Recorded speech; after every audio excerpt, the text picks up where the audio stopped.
ఉత్తరాంధ్ర పర్యటనలో ఏపీ ఉప ముఖ్యమంత్రి పవన్ కళ్యాణ్ బిజీగా గడుపుతున్నారు. పలు అభివృద్ధి కార్యక్రమాలకు పవన్ శంకుస్థాపన చేశారు.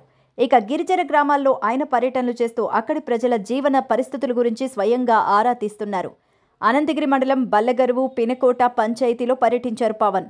ఇక గిరిజనులతో కలిసి కాసేపు ముచ్చటించారు. ఈ సందర్భంగా వారి ఇబ్బందులను స్వయంగా అడిగి తెలుసుకున్నారు. గత ప్రభుత్వ పనితీరుకు ఈ ప్రభుత్వ పనితీరుకు సంబంధించి అనేక విషయాలను ఆయన గిరిజనులతో ముచ్చటించారు.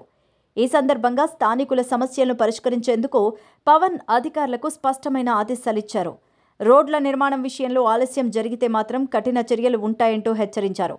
ఈ సందర్భంగా ఏజెన్సీలో తీవ్రమైన గంజాయి సమస్యపై పవన్ కళ్యాణ్ రియాక్ట్ అయ్యారు. గంజాయి సాగు గిరిజన ఆచారమన్న ఆయన గంజాయిని గ్రామదేవతకు నైవేద్యంగా పెడతారన్నారు. అందుకే ఏజెన్సీలో సాగు అవుతుందని ఆచారంగా భావించినప్పుడు సమస్య ఉత్పన్నం కాలేదన్నారు ఆయన. గంజాయిని కమర్షియల్గా ఎప్పుడైతే ఆలోచన చేశారో సమస్య మొదలైందని చెప్పారు. ఇతర ప్రాంతాలకు తరలించడానికి ఒక మాఫియాలా మారిందన్నారు. పోలీసులతోనే సమస్య పరిష్కారం కాదు, స్థానిక యువ సర్పంచ్లు గంజాయి నిర్మూలనకు బాధ్యత తీసుకోవాలని సూచించారు. ప్రత్యామ్నాయ ఉపాధి మార్గం చూపిస్తే సమస్య పరిష్కారం అవుతుందన్నారు. రోడ్లు, టూరిజం అభివృద్ధి చేస్తే ఆదాయం పెరుగుతుందంటూ సూచించారు.